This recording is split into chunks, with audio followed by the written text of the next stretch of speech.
బయటికి సెక్యులర్ భావజాలం అదే లౌకిక భావజాలం కలిగిన మహిళగా డబ్బా కొట్టుకుంటూ ఆమె చేసినటువంటి వీడియోలు చూస్తే మహిళా లోకానికి ఒక దిక్చూసిలా కనిపించేది. కానీ వీళ్ళందరూ ఒక్కటే, వీళ్ళందరూ పేరుకే బయటికి కనిపించేది కానీ లోపలంతా ఒక్కటే అని స్వరభాస్కర్ అయితే మళ్ళీ నిరూపించుకుంది. అదేంటంటే తన భర్త సమాజ్వాదీ పార్టీ నాయకుడు అయిన ఫహద్ అహ్మద్తో కలిసి ముస్లిం మత పెద్ద మౌలానా సజ్జద్ నోమానని స్వరభాస్కర్ కలిసింది. ఆ సమయంలో ఆమె పూర్తిగా ముస్లిం మహిళ తరహాలో తలపై దుప్పట్టా కప్పుకొని ఉంది.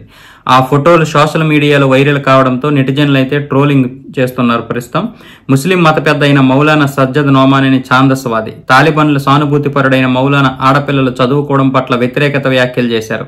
అలాగే వివాహానికి ముందు మహిళలు ఎవరితోనూ శారీరక సంబంధాలు పెట్టుకోకూడదని వ్యాఖ్యానించాడు. మౌలానా భావాలకు పూర్తి వ్యతిరేకంగా ఫెమినిస్ట్ అయిన స్వరభాస్కర్ పోస్టులు చేస్తూ ఉంటుంది. మహిళల హక్కుల విషయంలో హద్దు దాటి మరీ వ్యాఖ్యలు చేసి వివాదాలు సృష్టిస్తుంది.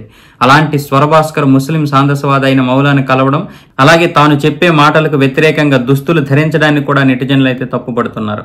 అల్ట్రా ఫెమినిస్ట్ స్వరభాస్కర్ ఈ డబుల్ స్టాండర్డ్ ఎందుకు? తాలిబాన్లకు అనుకూలంగా మాట్లాడే ఆడపిల్లలను ఇంటికే పరిమితం చేయాలని మౌలానాను కలవడం ఏంటి? మీరు ఎవరిని కలుసుకుంటారో ఎవరిని ఆశీర్వదిస్తారో మీ ఇష్టం, కానీ ఇకపై మహిళల హక్కుల గురించి నీతులు చెప్పకండి. మహిళల హక్కుల గురించి గొంతు చించుకొని మాట్లాడే స్వరభాస్కర్ తన భావాలకు వ్యతిరేకమైన వ్యక్తి దగ్గరికి వెళ్లి గర్వంగా ఫోటో తీసుకుందంటూ నెటిజన్లు అయితే ఆమెని ట్రోలింగ్ చేస్తున్నారు.